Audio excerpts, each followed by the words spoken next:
Oke, selamat datang semuanya. Kali ini kita bakal ngebahas salah satu rivalitas paling panas, paling sengit di dunia olahraga. Liverpool lawan Manchester United, atau yang biasa disebut Northwest Derby. Ini bukan sekadar pertandingan bola loh. Ini bentrokan dua kota, dua sejarah, dan dua filosofi yang beda banget. Jadi, apa sih yang bikin laga ini beda banget? Gini, ini tuh dianggap salah satu rivalitas terbesar di dunia. Pas Liverpool ketemu Manchester United, taruhannya tuh udah bukan 3 poin lagi. Ini soal harga diri, soal sejarah, dan soal siapa yang paling berhak sombong sebagai klub terbaik di Inggris. Nah, kita mulai dari sini aja. Kutipan legendaris dari Sir Alex Ferguson ini udah cukup buat nunjukin seberapa dalam kebencian dan ambisi dalam rivalitas ini. Ini bukan lagi persaingan biasa di lapangan. Ini perang buat jadi yang nomor satu, dan itu dirasain sampai ke level manajer paling atas. Tapi buat bener-bener ngerti, kita harus mundur jauh ke belakang. Jauh, bahkan sebelum kedua klub ini ada. Akar perseteruan ini ternyata udah ada dari dulu, dari sejarah ekonomi dan industri dua kota yang emang dari sananya udah saingan.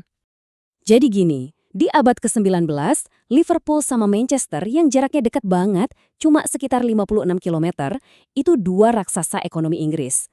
Liverpool dengan pelabuhan super besarnya jadi gerbang ke seluruh dunia. Sementara itu Manchester jadi pusat industrinya, mesin pengolah bahan mentah yang datang lewat Liverpool.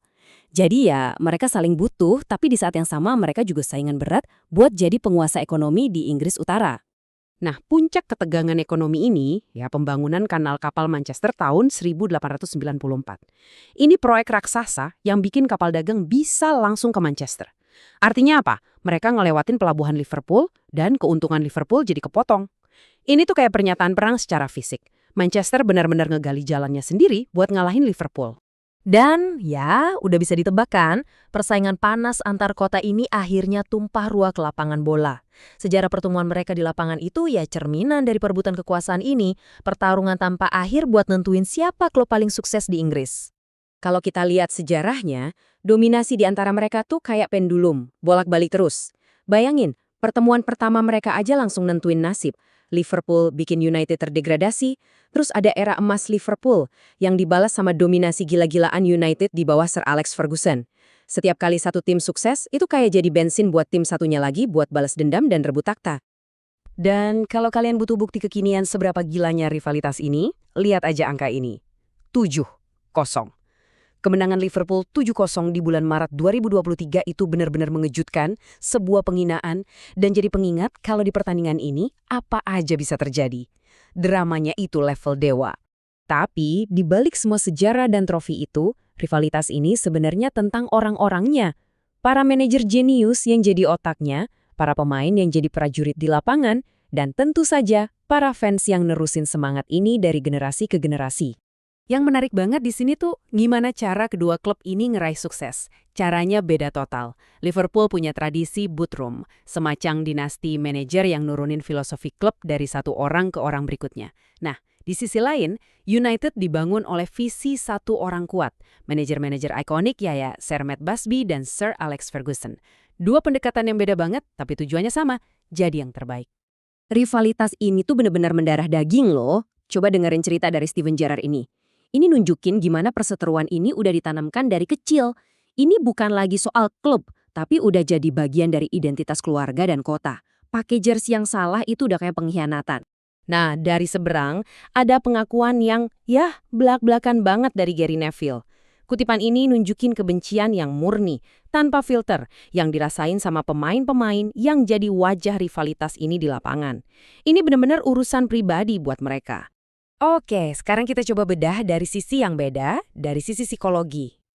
Ada sebuah eksperimen psikologis yang keren banget, yang ngungkap sifat asli dari tribalisme di olahraga, dan mereka pakai rivalitas ini sebagai contoh kasusnya. Jadi, seberapa dalam sih rivalitas ini ngerasuk ke diri kita, sampai bisa ngubah perilaku kita gitu? Nah, sebuah penelitian nyoba jawab pertanyaan ini pakai fans Manchester United, dan hasilnya, jujur bakal bikin kalian kaget. Jadi gini eksperimennya, simple aja. Pertama, para fans United diminta buat mikirin betapa cintanya mereka sama klub mereka. Terus, pas lagi jalan, mereka ngelihat ada orang jatuh dan pura-pura cedera. Nah, orang yang jatuh ini pakai jersey, entah jersey Man United atau jersey Liverpool. Hasil pertamanya, wah, jelas banget. Hampir semua fans, 92%, nolongin orang yang pakai jersey United. Tapi pas yang cedera pakai jersey Liverpool, cuma 30% yang mau berhenti nolong. Ini nunjukin bias kelompok yang kuat banget. Intinya, dia bukan bagian dari kita, jadi ya udah. Nah, disinilah bagian paling kerennya. Peneliti ngulangin lagi eksperimennya, tapi dengan satu perubahan kecil yang penting banget. Kali ini, mereka minta para fans buat mikirin kecintaan mereka pada sepak bola secara umum, bukan cuma ke klub mereka doang. Dan lihat perbedaannya. Begitu identitas mereka diperluas jadi penggemar sepak bola, kemauan buat nolongin fans Liverpool langsung naik lebih dari 2 kali lipat, jadi 70%. Poin utamanya adalah, rivalitas itu emang kuat, tapi rasa persaudaraan sebagai sesama fans bola ternyata bisa lebih kuat lagi. Ujung-ujungnya, di dunia olahraga, ukuran sukses itu seringnya cuma satu. Ada berapa piala di lemari. Jadi, setelah lebih dari seabad saingan, siapa yang sebenarnya ada di atas? Dan inilah skor akhirnya. Pertarungan buat jadi raja di Inggris itu tipis banget. Liverpool 69, Manchester United 68. Cuma beda satu trofi. Ini bukti kalau setelah puluhan tahun, pertarungan ini masih sepanas dulu. Satu piala aja bisa mengubah segalanya. Jadi, kita tutup dengan pertanyaan ini. Eksperimen tadi kan nunjukin kalau kita bisa milih identitas yang lebih besar. Tapi di sisi lain, panasnya persaingan, sejarah panjang, dan selisih trofi yang setipis kertas bikin kebencian itu jadi bagian yang susah banget dipisahin. Jadi, apa sih inti dari jadi seorang fans? Cinta atau benci? Mungkin dalam rivalitas segila ini, kita emang nggak bisa punya rasa cinta ke tim kita tanpa ada rasa benci ke rival kita.